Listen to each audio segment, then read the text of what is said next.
Kemarin kita sempat bahas salah satu line up termurah dari High Senior yaitu T2. Kali ini ada The Big Boss yang tentu saja akan mengacak-ngacak isi dompet dan juga kuping kalian. Biar gak panjang lebar, bumper dulu.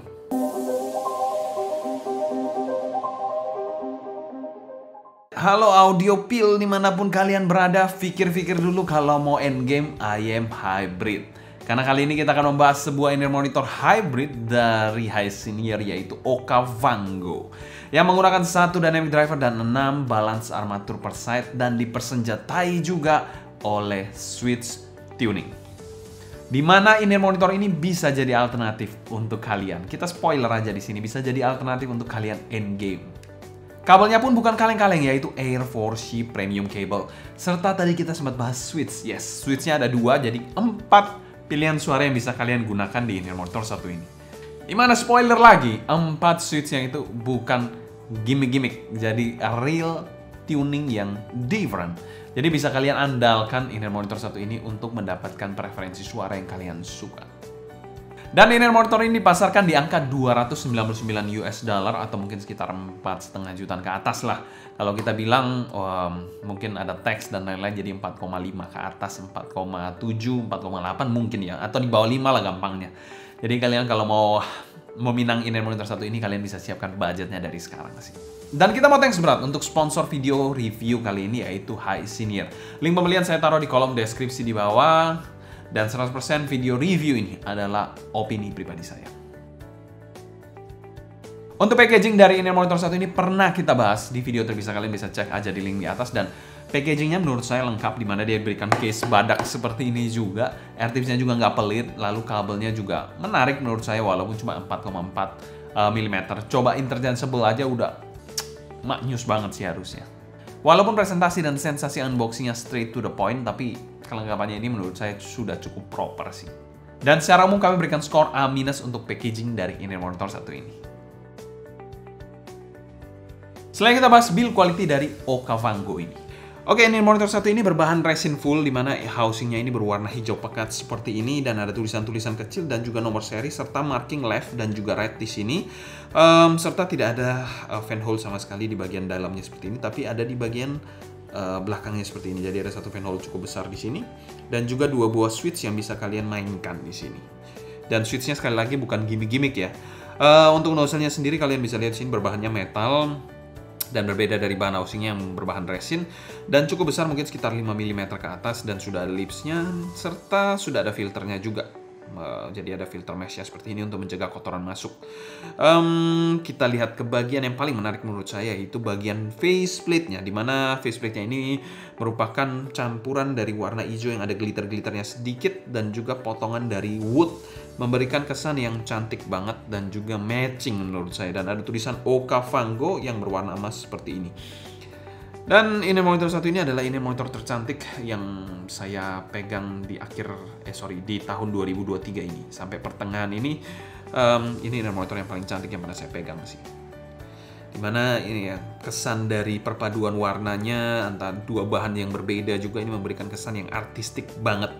Lalu kalau kita pergi ke bagian kabelnya, kita lanjut ke bagian kabelnya, dimana dia menggunakan dual pin 0,78 seperti ini. Sudah ada air hook juga yang preform seperti ini. Kabelnya berwarna hitam, di braided dengan sangat rapi juga. Diberikan sleeving kain atau fabric seperti ini juga berwarna hitam, memberikan kesan yang lebih misterius menurut saya. Dimana kabelnya juga ini mungkin bahannya metal, tapi chin slidernya ini plastik mungkin ya, tapi diberikan finishing yang mirip seperti metal.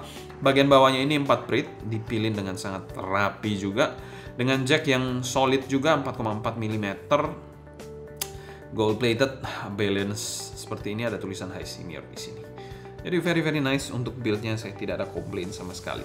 Build quality dari Okavango kami berikan skor A, dan ini adalah salah satu inner monitor yang menurut saya build-nya cakep, build-nya bagus, kuat, dan desainnya artistik banget. Jadi ini poin lengkap sih untuk inner monitor satu ini. Oke, untuk fitting dari inner monitor satu ini, dia memiliki housing yang memang agak sedikit gendut karena memang mengakomodir dari switch tuningnya juga. Jadi memang, dan drivernya juga banyak, memang ada 1 dynamic driver dan 6 balance armatur. Jadi memang housingnya ini agak cukup gendut dan besar. Jadi mungkin kalau kalian yang bertelinga kecil, ada baiknya tes dulu karena saya tidak bisa menjamin bakal fit atau versatile untuk semua jenis telinga.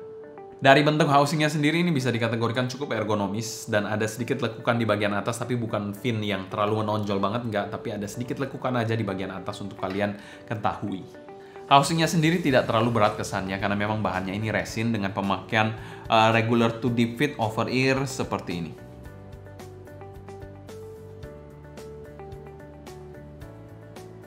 Dimana kita juga menggunakan eartips bawaan dengan size M dari Okavango. Kekedapan dan gripnya digoyang-goyang gini cukup nice, tidak terkesan loose ataupun longgar sama sekali juga, dan tidak ada sudut-sudut tajam dari in-ear monitor satu ini juga. Housingnya pun finishingnya rapi, juga tidak terkesan kasar sama sekali. Untuk tipe pemakaiannya ini adalah in-ear monitor yang bertipe cukup senak, jadi bisa agak terkesan panas dalam jangka waktu pemakaian yang sangat panjang. Untuk fittingnya sendiri so far sih aman-aman aja menurut saya, tapi untuk jangka panjang mungkin sedikit kurang nyaman karena memang agak panas aja. Apalagi kalau kalian bertelinga kecil, mungkin akan sedikit lebih tersiksa dibandingkan yang memiliki telinga sedang ataupun besar. Dan secara umum kami berikan skor B aja untuk fitting dari Okavango ini. Ya memang ini monitor yang ya sesuai jumlah drivernya, saya tidak kaget kalau housingnya ini cukup besar, apalagi ditambah dengan switch tuning. Selanjutnya kita bahas sound quality dari in-ear monitor satu ini. Tonalitas dari in-ear monitor satu ini bisa saya kategorikan mild V-shape yang agak sedikit warm. Tapi perlu diperhatikan kita menggunakan all switch off atau yang mode standarnya, mode balance namanya. Jadi all switch off di sini. Dimana in-ear monitor ini lebih main ke bagian bass dan juga upper mid region ya. Dan in-ear monitor ini kalau kalian gunakan 4.4 saya rasa tidak perlu khawatir lagi soal power karena biasanya 4.4 itu powernya cukup besar. Baik itu dari DAP ataupun dongle, biasanya deliver powernya lebih besar daripada single ended. Dan sedikit info untuk kalian, saya pair in-ear monitor satu ini dengan M17, Vio M17, suaranya itu mild V ya. Tapi pada saat saya pair dengan Sio, vokalnya itu lebih maju, jadi nggak terkesan mild V banget sih. Jadi ya itu sekedar info aja, in-ear monitor ini bisa sedikit bunglon dengan source yang berbeda-beda. Tapi kalau kalian merasa in-ear monitor ini tidak memenuhi ekspektasi kalian, tenang, ada switchnya. Dimana switchnya itu bukan gimmick. Saya coba semuanya, bassnya kalian naikkan ya. Jadi yang bass mode-nya itu nambol banget. Untuk yang vokalnya itu, vokalnya lebih maju lagi, itu very nice. Jadi bukan gimmick-gimmick. Lalu kalau soundstage-nya itu yang agak saya kurang suka sih memang. Soundstage-nya agak di stretching gitu. Walaupun lebih lebar memang, lebih lebar dikit. Tapi kayak di stretching gitu, jadi kurang neutral aja. Tapi ya itu nice to have lah. Yang balance-nya juga menurut saya sudah sangat-sangat proper banget. Tapi terlepas dari source apa yang kalian gunakan, di sini kita menggunakan M17 most part-nya. Jadi saya bisa simpulkan mild V, tapi mungkin bisa berbeda-beda pada saat digunakan source yang lain. Ya terkait hal ini sendiri mungkin ya tidak semua in-ear monitor bunglon seperti ini juga sih. Untuk bassnya ini terasa solid banget dan cukup berbody di in-ear monitor satu ini dengan tekstur khas dynamic driver yang saya suka banget. Impact-nya bagus, luas, dan juga punch-nya ini yang dalam dan juga soft. Rumble-nya agak sedikit kurang aja di in-ear monitor satu ini.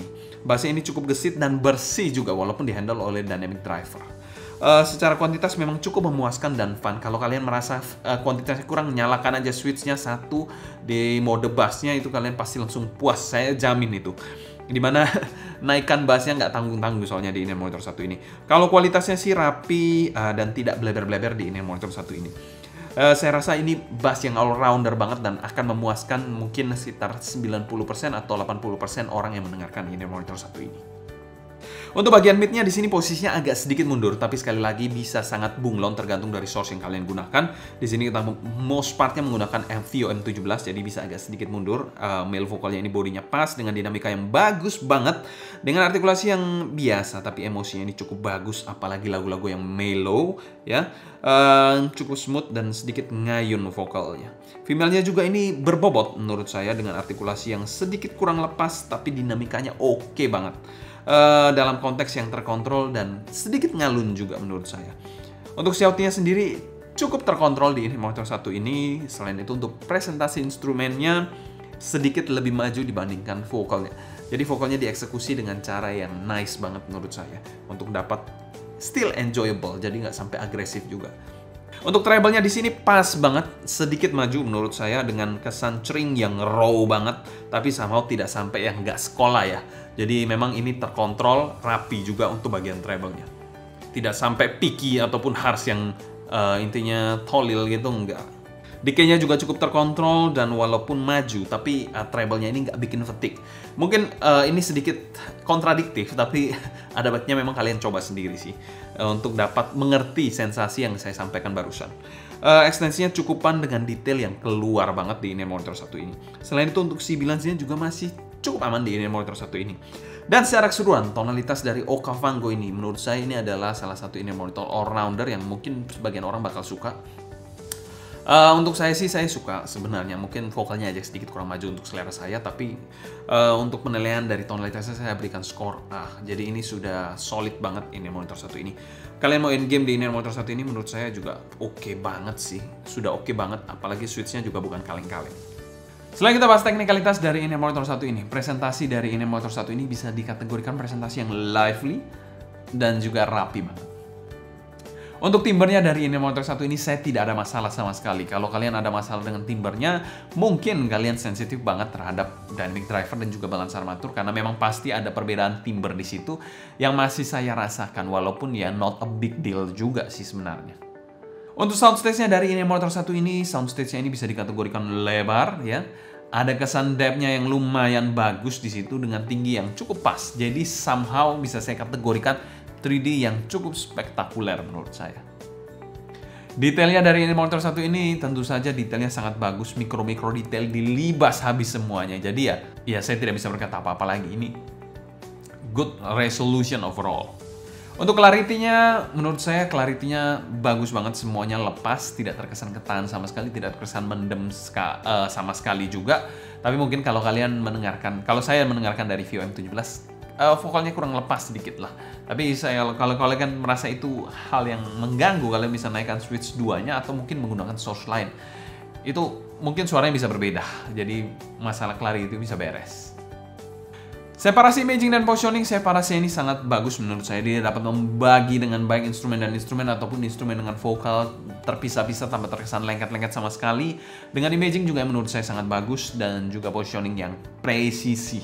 Jadi didukung dengan soundstage yang luas dan penempatan atau placement dari instrumennya itu presisi banget. Jadi kalau kalian dengerin maksudnya Okavango ini, kalian bisa tahu di mana letak presisi dari setiap instrumen ataupun sumber suara. Dan secara umum kami berikan skor A+ untuk teknikalitas dari in-ear monitor satu ini. Selanjutnya kita bahas pro dan cons dari in-ear monitor satu ini. Cons dari in-ear monitor satu ini yang pertama yaitu housing-nya agak badak atau besar aja, itu mungkin tidak terlalu versatile untuk semua jenis telinga. Dan cons kedua yaitu dia hanya menggunakan kabel bawahnya menggunakan 4,4. Saya nggak tahu ya, mungkin ada varian 3,5 atau 2,5, saya nggak tahu, tapi saya dapat yang 4,4. Dimana kalau 4,4 ini agak sedikit PR kalau kalian nggak punya source yang bisa mendukung 4,4. Itu pasti PR banget. Ya minimal kalian punya adapter lah kalau mau beli in-ear monitor satu ini. Pro-nya dari in-ear monitor satu ini menurut saya suaranya ini under 5 jutaan, very bersaing, sangat-sangat bersaing. Mau kalian lawankan dengan apa? Blessing 3? Saya belum coba, tapi ya boleh lah kalian lawan dengan ini. Ataupun Full Performer 8. Nanti kita akan bandingkan juga dengan in-ear monitor satu ini, Full Performer 8. Boljuk, boleh diadu menurut saya. Pro yang kedua yaitu kelengkapannya oke banget menurut saya, dimana AirTips-nya juga banyak dan juga diberikan case badak seperti ini, walaupun tentu saja tidak terlalu bagus untuk mobilitas, tapi at least nice to have untuk kalian store in-ear monitor kalian dengan rasa aman yang tinggi.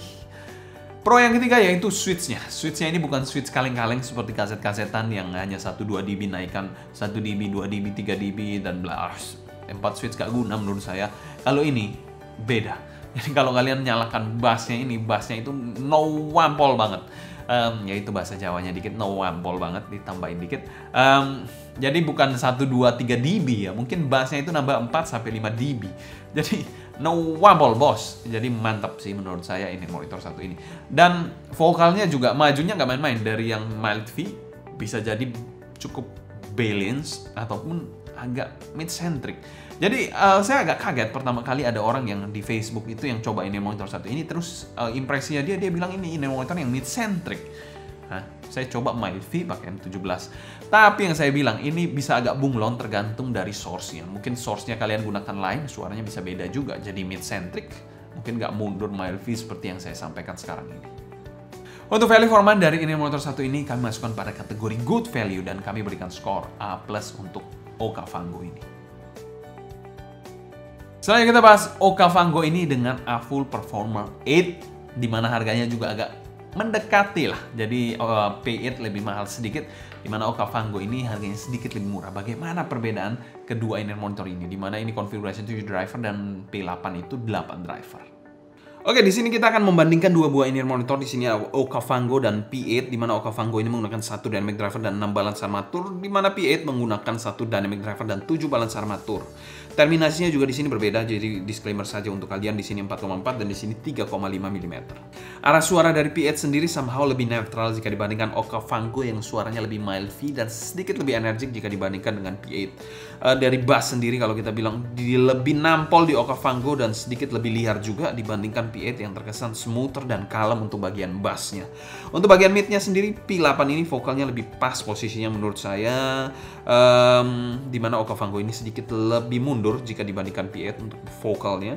Somehow sama-sama bagus sih, cuma di Okavango ini lebih energik aja vokalnya dibandingkan P8 yang lebih smooth lagi, lebih halus lagi suaranya, sopan tapi juga tetap detail. Jadi kalau detail, vokalnya di sini lebih bagus. Di Okavango apakah jelek? Enggak jelek, bagus juga. Mungkin kalian naikkan switch 2-nya bisa hampir menyamai P8 ini. Jadi itu poin untuk kalian. Tapi memang eksekusinya berbeda ya. Di sini lebih smoother, lebih nyantai. Di sini lebih memang energik suaranya. Kalau untuk treble sendiri, saya lebih merasa di Okavango ini lebih bolder dan juga lebih cering. Jadi kalau kalian yang memang treble head, mungkin di sini lebih pas.